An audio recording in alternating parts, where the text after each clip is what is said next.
Donovan Mitchell may be traded. He may not be traded. And we have a lot of rumors to sort out. And that's why I brought in CIA agent Jason Lloyd to help us get to the bottom of what's going on here. Jason, how you doing? It's so hot in here. I'm in balmy, steamy Arizona. Need some water. It is 45 and sunny in Cleveland. We will take it. The Ultimate Cavs Show starts right now.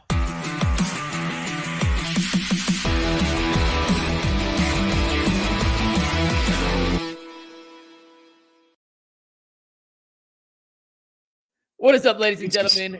Jason Lloyd, Mikey McNuggets, as always, on the Ultimate Cavs Show. Jason, you're in Arizona. Let's just get it out the way real quick. Is it perfect weather, and will you ever come back? Perfect. I mean, perfect. It's 80 and sunny every single day. It's phenomenal. I thought I might need some sunscreen today. Didn't spend a whole lot of time outside, though.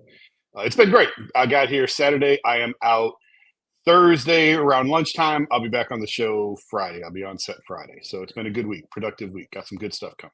Awesome. Well, enjoy. Let's dive right into this. And we're going to spend the majority of the show kind of dissecting something I think is worth dissecting to the magnitude we're about to spend time on it. And it's the Donovan Mitchell trade rumors. Now, to take you back to set this all up, over the weekend, with All-Star Weekend being in place, The Ringer put out an article that said an Eastern Conference executive who wanted to remain anonymous said there's no chance Donovan Mitchell signs a long-term contract with the Cleveland Cavaliers. That was followed up the next day with an article from Sam Amico saying, not so fast, Donovan's happy in Cleveland. There's a good chance he does sign with the Cavaliers. Jason Lloyd, you were the first person last season to put out there that there's a chance Donovan may be interested in playing in New York. So you've been at the backbone of all of this.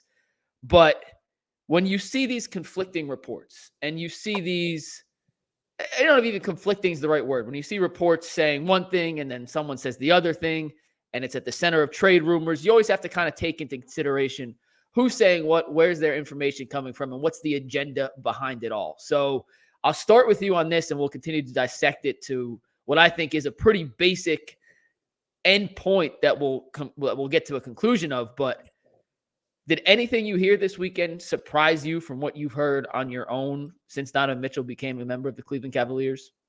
Yeah, so I mean, full disclosure, when Mike and I were talking about doing the show and he mentioned this, I'm like, I don't know what you're talking about because I'm in Arizona and I've been locked in on Guardians and I haven't paid a whole lot of attention to the NBA. And then he kind of brought me up to speed quickly.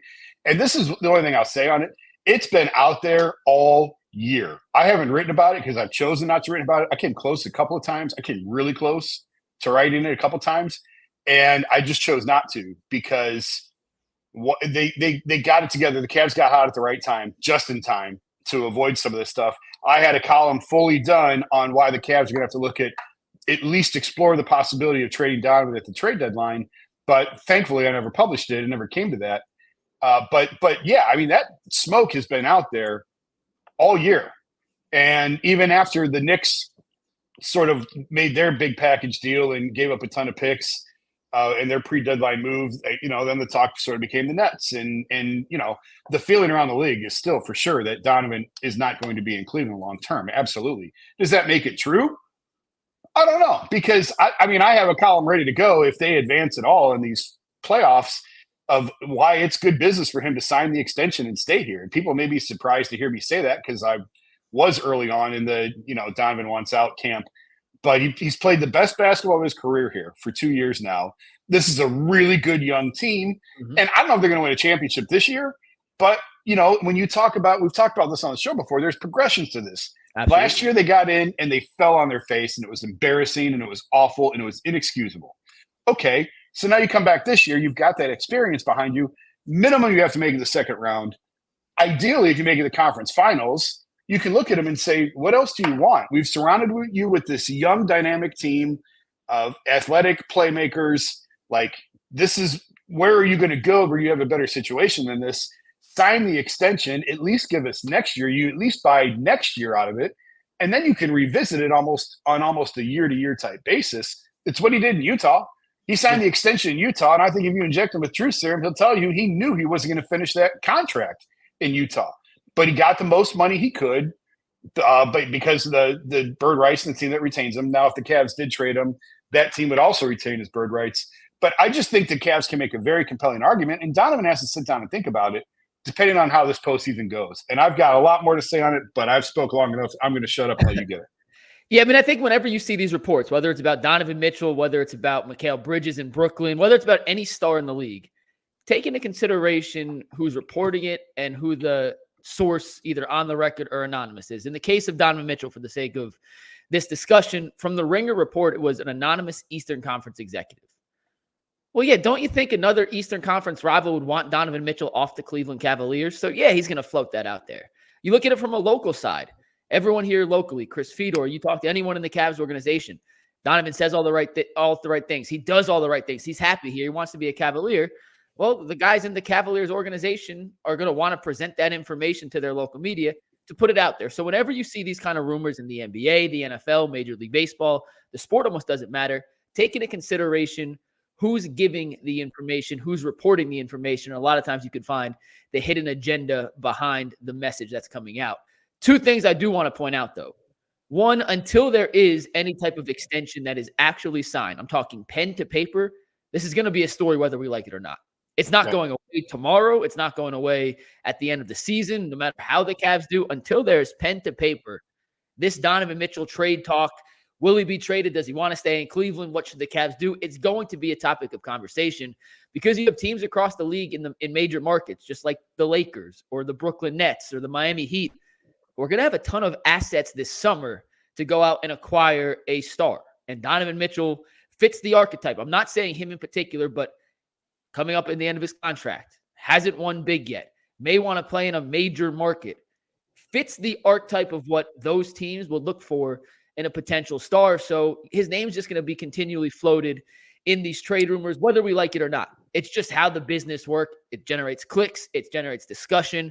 So it's not going to go away anytime soon, no matter what Donovan says. Donovan could come out tomorrow at a press conference and say, I want to sign a long-term deal in Cleveland. I love being a Cleveland Cavalier. I love Darius. I love Jared. I love Evan. I love JB. This is where I want to be until the day I retire. And the next day, ESPN will run a story on why Donovan Mitchell is a potential trade target for the Los Angeles Lakers as they get their third first-round pick back. So until pen is to paper, this is going to be something we have to talk about. It's just how the business works. And lastly, and I think this is the big point of all of this, Jason, if you disagree, please tell me you disagree. If the Cavs get bounced in the first round of the playoffs this season and Donovan decides this ain't it, he's probably out. If they make a deep run in the postseason, as to what you said earlier, the basketball situation in Cleveland is set up pretty perfectly for Donovan Mitchell right now. I'm not sure there's many situations across the league that he could step into and be in a better basketball situation to win and win immediately than he would be in Cleveland with the current roster as it's constructed. So we'll have these conversations until the ink is dry on an extension or some sort of deal if that's what it comes to. But I think a lot of it and all these conversations are kind of null and void, despite the fact that we have to have them until we know the playoff result this year. That's going to determine everything in terms of Donovan Mitchell's future with the Cleveland organization. And guess what? Number one, if he does put pen to paper, it's still not going to stop it, guys. It'll delay it for a year or two, but it's not going to go away because, again, go back to Utah. That's what happened to Utah. He signed the extension. It was traded anyway. And number two, I mean, Kawhi Leonard won a championship in Toronto and still bounced. So when a guy wants to go and when a guy wants to go to a particular place, he's going to go. And there's nothing you can do about it. And that's why the point I keep making is Donovan Mitchell was sent here. He didn't ask to come here. He didn't choose Cleveland. He was sent here. Now, since he's been here, anyone who says he's done everything right is 1,000% correct. He has. And I've written it multiple times. I've said on the show, I've actually really admired how Donovan has approached this, at least publicly, because he said all the right things. He's been an accountable leader. He's taken accountability when things don't go well. He's shouldered the blame. He's set the professional leadership example that you want this organization to have. He's checked every box and done everything right. And for that, if it is a situation he doesn't want to be in, and he did that anyway, full credit. I applaud that guy for the way that he's handled it. And if the time comes and he has the opportunity to go where he wants to go, that's the way the system works. And you have to respect that when that time comes. So, I just think it's important that no matter what happens, what a guy wants to do is ultimately what he's going to do when he gets the chance. But until I agree with your point that we have to see what happens this summer. I think it's going to play a long way into it. If they lose in the first round, there's a lot of people getting fired, and he's probably out. If they advance even the second round, I think they can make a compelling case why he needs to stay, why he should stay. And then we'll see. But I'm not really interested anymore in what he says, what the reports are. The only thing I would say about what you said earlier about agendas, and that's true.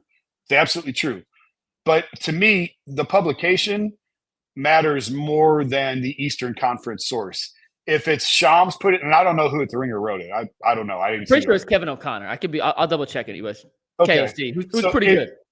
If Shams puts something out that an Eastern Conference executive said something, it's treated as gospel. If Skippy McSkipper Shorts on ilovenba.com blog puts something out, nobody pays attention to it. So it's more. I think it's more. The platform matters more than the source in a lot of instances. Obviously, the Ringer is very reputable. So, and I would just tell you that I've heard from Eastern Conference and Western Conference people, he gone. Like, he does not want to be there. Now, the only thing you can juxtapose that with is how he behaves. And he's done everything right. He said all the right things. So we'll see. Time will tell. I think the Cavs knew this was coming when they made the deal. That's why they tried to temper expectations last year, and they kept saying there's a long runway here, and this is not a win now. We have to win immediately, move. We have time on this. Well, they do, but they don't. They really had a 2-year window here before all this stuff started, and now we'll see what happens. And I do want to double down on something you said about Donovan Mitchell being the model player and citizen here in Cleveland. If you talk to anyone on the Cavs staff, Jason, you're way more connected than I am, but I've got to know a few of the guys on the staff one way or another. They don't have a single bad word to say about Donovan. And that's not the case. Trust me, speaking to enough guys across the league, that's not the case about a lot of players and especially a lot of stars. He's handled himself as an A-class citizen, an A-class teammate, an A-class player on the court, and an A-class person to everyone else in that organization. And I'm talking from the top, Kobe Altman, down to the guys who work security, helping guys usher to the seats. Donovan Mitchell has done everything you could have asked for and then some in Cleveland. And if it doesn't work out and he decides he wants to go elsewhere, I don't think it's because he didn't like Cleveland or the Cavs did something wrong or mismanaged some part of the situation. I think it'll be a situation where he always dreamed of playing in X city or playing with X player or playing in some sort of market that Cleveland just frankly can't offer. So we'll see what happens. All this is speculation until any type of deal is done, contract is signed. But I do think it is important when you see these reports, especially at a gathering like All-Star Weekend. Jason, you set the NBA world on fire 2 years ago in Cleveland with the LeBron may still come back to Cleveland report. So, like, this is where all that kind of stuff comes out. But I do think it is important to get to the bottom of where the information's coming from, who's saying what, and really understand kind of what's going on behind the scenes. You can't take all this stuff at face value. We know players, coaches, GMs, scouts, assistants, they leak information for a certain reason. There's usually an agenda attached to it. So I do think it's important just to keep that in mind, whether you see something about Donovan Mitchell, whether it's DeJounte Murray in Atlanta, who fits that same mold of a guy who could get traded this offseason. He's not the same caliber of player as Donovan is by any chance, but he's in that 3 first-round pick category. So the story's not going away. We'll address it when needed, but after those reports the last couple of days, I thought it was important to come on here and try to at least give some context behind the initial reports that we had seen come out of All-Star Weekend. Yeah, I think there's nothing else to say on it. We'll wait and see what happens this summer. Beautiful. We're going to take our first break here, and the breaks on Ultimate Cap Show are literally 10 seconds because all I have to do is tell you on Thursday, it's the Ultimate 216 show with Earl at 5 o'clock. Make sure you tune in to that. Jason, let's get to the second topic on our rundown today. Expectations for the second half of the Cavs season. We talked about it on UCSS today. The one thing you wanted to see from JB, I don't think you had a chance to tune in, but the one thing I want to see from JB Bickerstaff is we know 4 of the 5 guys who will be in their crunch time lineup. Who will be the 5th and how JB kind of messes around and plays to see whether it's Isaac Okoro, Max Strus, Dean Wade, George Niang, Sam Merrill, LeVert. Who fits best into that 5th spot? In your opinion, what's one thing you want to particularly watch from JB Bickerstaff down these final 29 games, the second half season, the backstretch, whatever you want to call it? What's one thing in particular you'll be watching to see how the Cavs kind of figure out before the playoffs? I want to see the Cavs play left-handed, and I want to see what they do when their go-to is taken away because nobody runs a ton of plays anymore. I was having a really interesting conversation today with somebody in the league just about like the All-Star debacle and what do you do to fix it and da-da-da-da. And it became this, I mean, it was a fascinating 20-minute conversation I had that went back 20 plus years, even before, because I made the point that Adam Silver, and I'm going to come back around to your question. Adam Silver bends the players too much, and this is what happens when you give the players full control over the league. Everyone stops playing. And the point that was made to me is this predates him. This goes all the way back to David Stern and Jerry Colangelo changing the defensive rules, and I think it was 2001. And this is just a culmination of all of that. And it's just the progression and the snowball getting bigger and bigger to the point now where players sort of call the shots on the floor. And the Warriors really changed the way that everyone played basketball. And now nobody really runs sets anymore. They don't run a ton of plays. And the Cavs fall into that and being a heavy pick and roll team and just pass to the open guy and get a good shot. And I want to see what they do. And it goes back to the conversation we had, the game that you were at, Mike, that I didn't even notice. It was a great call by you when Darius waved off Donovan and hit the step back three to win the game. I love that. I love it because I don't want to see the ball in Donovan Mitchell's hands at the end of every single close game. That serves no purpose. In February, March, and April, that does you no good in April, May, and June when the ball is only in Donovan's hands. Because guess what? Defenses are going to load everything toward Donovan and get the ball out of his hands. And then what are you going to do if all you have done from October to April is give it to Donovan and get the hell out of the way and wait for Donovan to go do something? That's not how you play winning basketball in the postseason. I want to see Darius and Evan run something at the end of a game, some two-man action at the end of a game to get a good look. I want to see who the trigger man is. We talked the after timeout plays are so ATOs are so important in playoff basketball. JB struggled with the postseason last year, no doubt about it. I would also argue, and I've made this argument 1,000 times, what did you expect him to do? They had no shooting. Well, that's not an excuse anymore. So what are you drawing up, whether it's a 12-0 run and you're on the road and the crowd is rocking and it's the third quarter and you need to settle everything down and you got to have a bucket, or whether it's a 1-point game and 3 seconds left and you got to side out and you got to come up with something to get you a basket. What are you drawing up? Who's your trigger man? It is so important. You know this, Mike. Who you have inbounding the ball it's so overlooked, and yet it is so critically important. When the Cavs had Mike Miller, he was the trigger man because they loved how smart he was in decision-making and know where to go with the ball and how to get it to guys. Who's your trigger man in those moments? It's the little things that a lot of people probably don't pay a lot of attention to, but that's what I want to see the rest of the way is how do you play left-handed? Who are you going to? Don't just give it to Donovan, get out of his way. Is there a dribble handoff action you can go to instead of just going pick and roll on everything when you know in the playoffs they're going to blitz pick and rolls. They're going to send 2 defenders, the ball handler, and now it's a fire drill. That's not how you play winning basketball in the postseason. So that's a really long answer to what I want to see. Well, it hit on a lot of things, and like the real answer is I want to see can Isaac Okoro and Evan Mobley make shots in the playoffs. Unfortunately, we won't know that till the playoffs, so we can't get a feel of that. I agree with you. Who's the trigger man? I'm curious to see if JB will be concrete in his end of game rotations or if he'll be flexible based on matchups. Because I think he'll be matchup flexible. I hope so. Yeah. I think that's their best path. I think that's what they should do. We'll see how it happens. And I do think there are a couple of matchups in the Eastern Conference that bode very well in their favor. And I think on the flip side, against specifically Boston and New York with their supersized front courts, they're going to have to adjust on the flip side to try and get a little defensive help. We'll talk about that closer to the playoffs when that comes. But one other thing I want to keep an eye on is, to your point, we know when Donovan has the ball, he can get to the basket, he can create for himself and create for others.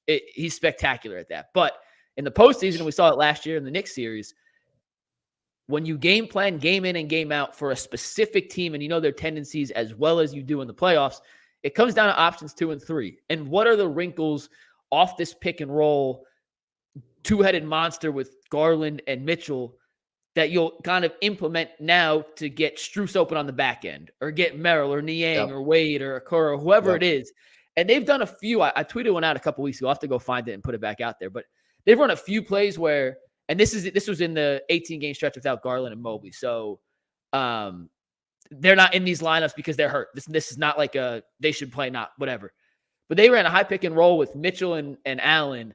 And on the backside, they had Strus set a back screen for Niang, and Niang flared. And I'll put the video in. Jason, we actually might be able to use video, by the way. We have a call with the NBA tomorrow about maybe able to use video on this show. So if this happens, I'll bring this up next week. But like little wrinkles like that, just to get a bucket when you need it, or to get a good look in a crunch time situation, or a situation where you need to stop a run, being able to set that up and execute. It's something that's easy to draw up. It's a lot harder to actually put into practice with the pressure of a playoff game, knowing you're down 8, need a bucket, or knowing opponent X is on a 6-0 run.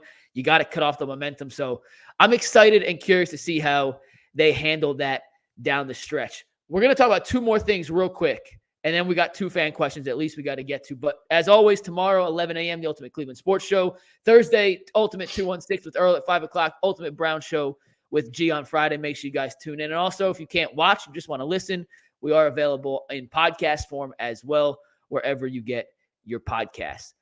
Jason, real quick on Sam Merrill. You talked about the All-Star Weekend being a disaster. Before we talk about buyout targets, because I know we're going to spend a few minutes on that, do you think if Sam Money Merrill, not Donovan Mitchell wearing Sam Money Merrill's jersey, but Sam Money Merrill, the actual Sam Money Merrill, was in the three-point shootout, he could have beaten Dame Lillard and Karl Anthony Towns and Trae Young, who I believe were the 3 finalists?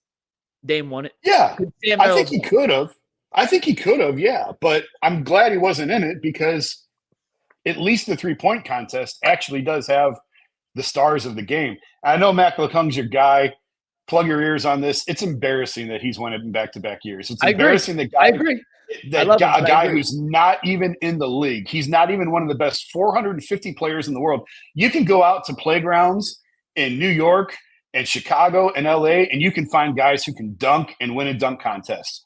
But that's not what this is. This is supposed to be the All-Star Weekend stars of the game. And when you've got a dude who's not even good enough to be one of the 450 best players in the game, winning the dunk contest in back-to-back years because nobody else will sign up, it's embarrassing. Sam Merrill, love the guy. He's been a great story this year. He is not worthy of being in the 3-point contest at All-Star Weekend. Sorry, Cavs fans. He's not. He hasn't been in the league long enough. He hasn't earned it. So to have Dame Lillard in it, to have Donovan in it, to have Cat in it, those are the dudes that should be in it. And the caliber equal to them in dunking is who should be in the dunk contest. It's embarrassing and pitiful and a shame that the dunk contest has turned into what it has. So I'm glad Sam was not in the 3-point contest. We spent a ton of time Monday trying to fix the All-Star game, which is why I didn't want to get back into it today per se. Jason, just I want to let you know before I disagree with your Merrill take wholeheartedly. My suggestion to fix the dunk contest was have regular Joes dunk on an 8.5-foot rim and have their NBA counterpart have to do it on an 11-foot rim. If the NBA player can't match the regular Joe on an 8-foot rim versus an 11-foot rim, the Joe wins. So it's not NBA player versus NBA player. It's each team has a Cleveland rep, and then someone on Cleveland has to. So it could be whoever they want. G League can be Amani Bates. I don't care. Amani Bates has to do it on an 11-foot rim. What Earl Malden has to do on an 8.5-foot rim. For the 3-point shootout to make it even better, Jason, I want a pass instead of a rack. Everyone is a pass, and you have a closeout. And the player who closes out gets taller and taller each time. So the first closeout guy is like 5'5". The 5th shot, the money ball, you got like a 6'8" guy closing out on each shot. That's how you make it better. Here's why Sam Merrill could have and should have been in the 3-point contest, Jason, because you talk about the stars of dunking. I do agree they should be NBA caliber players. But let's be honest, a guy like Derek Jones, who I think he's been in the dunk contest before, is an incredible dunker, not necessarily a great overall basketball player. If we're getting the best basketball players, you get your Jaws and your Zions and players like that. But I do agree, and Mac's my boy. Mac, we go back. I did the first interview with Mac when he committed to Rutgers. Before he committed to Georgetown. Fun Mac story. His little brother's named Cam. Why? Because his parents asked him, what do you want to name your brother? He said Cam. They go, why Cam? He goes, so that's Mac backwards. That's why his little brother's name's Cam. Mac's my dude. Awesome. Great family. Mac's awesome. But as cool as it was last year, it is a bit of a sham that a guy in the G League is winning the NBA dunk contest. There should just be a G League dunk contest, and Mac can win it 35 years in a row. Mac's my guy. But here's why Sam Merrill should have been in the 3-point contest, Jason. This season, he is shooting at an all-time high volume per 36 minutes and an all-time high efficiency per 36 minutes. I understand the star power in the 3-point shootout is cool and all. Don't get me wrong. But we're talking about the best 3-point shooters in the NBA. Sam Merrill not only has the statistics to back it up, he has the historical resume to back it up, and he's not a name brand like your Dame Lillard's, but neither is Malik Beasley. Like, if you want to go 10 stars or all stars, sure. I'll give you if you want them all, but you can't sprinkle in a Malik Beasley and tell me Sam Merrill isn't worthy of being in the three-point shootout. He's averaging 14.4 three-point attempts per 36 minutes. That's the highest volume ever in the history of the NBA. This isn't top 10. This isn't top 3. This is one. This is ahead of Steph Curry. And Steph Curry has like 14.2. He's like just behind him. But Merrill's shooting a better percentage on that volume. He should have been in the three-point contest. I think he would have won the three-point contest. We'll never know, so you can't tell me I'm wrong. So, Sam, if you'd been in, I would have bet my entire life savings. I'd be rich as hell right now. But you didn't, and you're still my favorite guy in the Cavs. But it was disappointing to see that Donovan, with Sam on his back, didn't perform a little better. He wasn't bad, but obviously didn't make the finals. And I just wanted to see Sam in there. Am I a homer? Yeah. Do I think he could have won? Yeah, I do think adding closeouts and passes, Jason, will be a fun-ass element to add to the three-point shootout and would just make it even more of the best event in All-Star Weekend. But that's my 2 cents. We got to spend a few minutes on buyout, guys. So real quick, I'm terrified of where this podcast is going to go this summer when your mind has all of this time to just unleash, because some of the stuff that you come up with is staggering. And you cut me a little bit with the Beasley thing. That was a good counterpunch. I would tell you Beasley's been in the league 7 or 8 years. Merrill's been in the league 7 or 8 minutes. So he got to earn it. Malik Beasley, I also met when he was like 15 because he went to my ex-girlfriend's high school where her mom was a guidance counselor. He played with Kobe Simmons at St. Marietta High School down in Georgia. Whatever, doesn't matter. Yeah, Sam Merrill should have been in there. All right, buyout guys, Jason. The Cavs have been reportedly not interested in bringing in a buyout veteran guy. Chris Fedor reported that. A lot of the guys on the buyout market want some sort of guaranteed role, and the Cavs aren't willing to offer a guaranteed spot in their rotation because they like their depth. Do you agree with that premise if what Chris Fedor of Cleveland.com is reporting is true, that the Cavs feel confident in their depth, they don't want to guarantee a roster spot and cut someone they're currently playing out? Do you agree with that premise before we get into specific buyout guys? Yeah, there's nobody on the market who's better than their top 10 in their rotation right now. So that would be foolish and rash to do. There's a name or two that I like that I think would be good fits here in a break glass of an emergency type situation. Who do you like? But if I like Joe Harris as a veteran guy who was here before, terrific shooter. He's had a ton of injuries. I'd love to see Joe come back as just another shooting weapon option off the bench. If injuries strike, you never know. I mean, oh God, who was it that played a pivotal minute and a half role in the finals the year the Cavs won it? I can't believe I forgot his name. It just fell out of my head. In the 2016 finals, they put him in for a minute and a half at the end of the second quarter. If you're the chat, drop the name in there because if I close out a stream, it's gonna drop it in the chat. I totally forget. But I mean, it was a nobody that they picked up toward the end of the season, and he played a minute and a half and like helped turn the game around in a finals game. So you just never know with some of these veterans where they're going to come back to. Dante Jones. Yes, that's it. Whoever you were, congratulations. That's exactly it. I couldn't think of it. Ian and Evan 419 with the Dante Jones drop. Attaboy, Evan, because his name totally fell out of my head. That's how memorable he was. But he had a minute and a half there at the end of the second quarter, I think it was, on Draymond, where he turned the game around. Mm-hmm. And with these veterans like that, you just don't know. So if Joe is available and Joe wanted to come back, I'd bring Joe back as a shooter off the bench, get him healthy a little bit. Just one more option out there. I think that what they need, I think, is another ball handler. I just think they're a little thin. They've never really had a backup point guard this year because of the Jerome injury, because of the Rubio situation. They've made do with what they have. They've got two really good ones, obviously, who can create, in Donovan and Darius. But I just think it is, again, we're talking emergency options. If one of those guys goes down, I know everyone's going to say you got Craig Porter. Okay, you don't want to play Craig Porter. As great of a story as he's been. No, you don't want to play Craig Porter Jr. in a conference semifinal or conference final. Like, that's a really bad situation if you're in that spot. So but no, there's no one great out there that I've seen that fits that as a veteran ball handler. So if they stand pat, then it's not the end of the world because the top 10 that they've got right now, pretty good. And that's not even counting Tristan. When Tristan comes back. I'm calling it a top 11 because I'm including Tristan Thompson in that category. I agree with the general premise that you can't guarantee someone a roster spot, which then makes Cleveland a less attractive destination than some of the other buyout teams, theoretically speaking. But you can never predict injuries, and that's why I'd be totally fine and would actually encourage the Cavs to go out and bring in a Joe Harris or a Seth Curry if he hits the buyout market from Charlotte. Yeah. He could be another ball handler, a shooter. You never know when one of these guys can step in, hit 3 threes in a 2-minute stretch in the game because Darius Garland's in foul trouble or Isaac Okoro got 2 quick fouls and needs shooting. So a Joe Harris, a Seth Curry, someone who could shoot. If they want to come and they're okay potentially playing in 2 out of 7 playoff games, that's what you have to sell them. I don't think I'd sacrifice anyone in the top 10, top 11 of the rotation now for someone out there because the guys in the buyout market at best are just lateral moves to what you have. I like Seth Curry. I think on a lot of teams he'd be a great fit, but he's a tiny guard, and with Darius and Donovan already, you can't play all 3 of those. That's a defensive nightmare. So Harris is near the top of my list. I like Seth Curry a lot.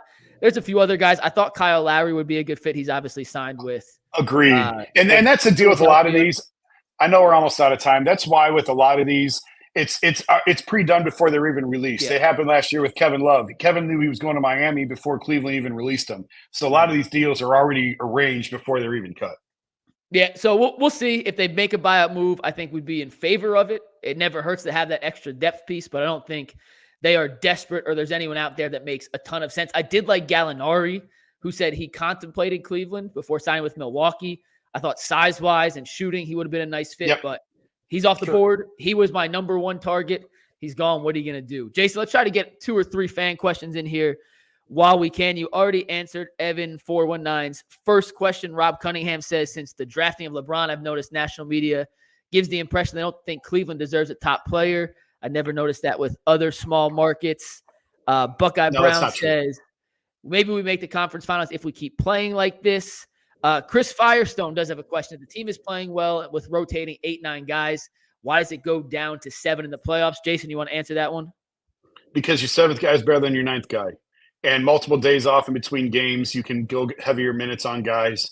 And it's just the deeper you get, the tighter your rotation gets. So in the first round, you might be able to play 9, and you're really playing 8, and that 9th guy is getting like 6 or 7 minutes. And then the deeper you go, by the time you get, if you make the finals, a lot of times you're playing 7, and that's it. Because there's a reason your guy's the 8th and 9th guy and not your 6th or 7th guy, because you may like him, but the other guy's better, and that's why he's ahead of him in the rotation. And a lot of times you could play 7, 8, 9 guys in the regular season. 2 or 3 of those guys just fall off, can't make shots in the postseason. So that's why the rotation. That's true. That's true. And the multiple days off is really important too. The extra days of rest allows guys to go heavier minutes. Kenneth Smith says, isn't it probable that 2 big lineups that have worked forever still works for championships today, especially since finding enough shooters that play defense is actually extremely rare? It could happen. It just hasn't happened. And with all the pace and space, a guy like Evan Mobley, that's why he's so valuable, because he can kind of make up for he can guard guys who can shoot, but also play a big. Evan 419, real quick, Jason, do you think Kobe regrets the Kevin Love move? No, we don't have enough time to get in the whole Kevin thing. That we could do a whole show on that. I don't think they regret it though. And Dean Wade this year is playing like they thought he would play last year. That's the whole reason they moved on from Kevin, because they thought Dean would take those minutes, and Dean was atrocious last year. And this year he's playing better. I don't think they regret it. Last one, any updates on Luke Travers? He's not coming over this season. So listen, I love Luke Travers. He was awesome in the summer league. He has great hair. I think at some point I do believe he will contribute to the Cavs, but he is not coming over this season. I just love I love these random. Yeah. Like if Luke Travers plays heavy minutes ever for the Cavs, I'd be shocked, but hey. He has great anything's possible. Great hair, though. So he does have great hair. We'll see. Cavs tip off the second half of their season Thursday night against Orlando. A couple big-time games coming up. Make sure to head over to Rocket Mortgage Fieldhouse. Check them out. If you do, download the Game Time app, promo code Locked On for $20 off. For Jason Lloyd, I'm Mikey McNuggets. This is the Ultimate Cavs Show. We'll see y'all next week for this, and we'll see you tomorrow on the Ultimate Cleveland Sports Show. Peace.